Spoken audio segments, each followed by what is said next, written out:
Despite the rise in yields over the past month or so, major players in the housing sector have continued to voice optimism on demand for 2021.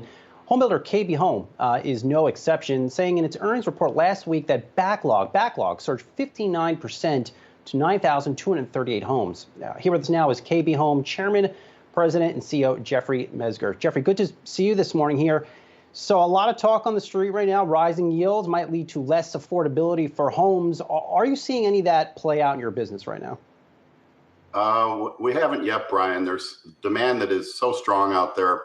30 bips up in mortgage rates really didn't do anything. Very strong buyer and strong credit profile today.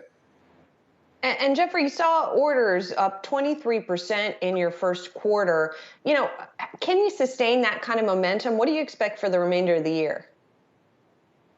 We expect over the balance of the year that demand will remain strong. In our business, we have a lot of community openings that are going to happen over the next 4 months. So we're positioned to continue to see very strong order comps year over year.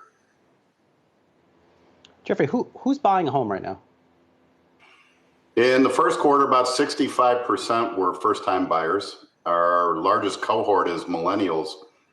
And if you think about it, the millennial delayed their home buying decision for many years. They either were living with their parents, they had student debt, they came out of the financial crises, didn't want to buy a home. And all of a sudden, this wave started, and it actually occurred before the pandemic. We saw it last January and February.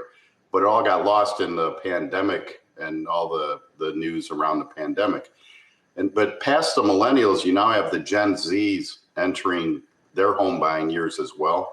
Between those two cohorts, there's 150 million people in the country. It's going to fuel incredible demand for the next several years, I believe. Jeffrey, is my millennial generation, rates are still low. I know they've risen, but they are still low. Are they taking on too much house relative to their financials? Yeah, that's what's interesting about it, Brian. We're not seeing that today. We shared on our call, put it in this perspective, our average selling price about $400,000 across the country, 65% first-time buyer. The average down payment was $50,000. They're putting down about 13%.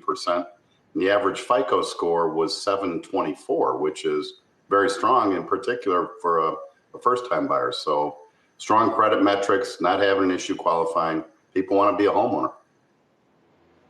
And Jeffrey, how are you sort of finding that balance between building costs? We know some of the input costs for you guys have been going up, and at the same time, the high demand you're seeing. I know that you mentioned the average selling price around $400,000, but it was up only 2% last quarter. So do you expect to see any more pricing power going forward?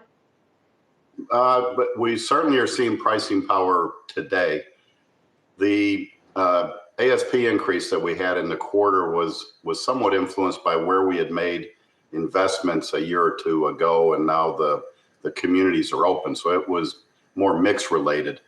On the call, we shared that our ASP for the year will be up mid-single digits this year. And what we've been working hard at, and we're sensitive to affordability, is continuing to invest in locations and lot sizes and the size of the product we position to be attainable by the median household income in that submarket. So as we close out a community and open a community, we're very sensitive to staying affordable to the median household income.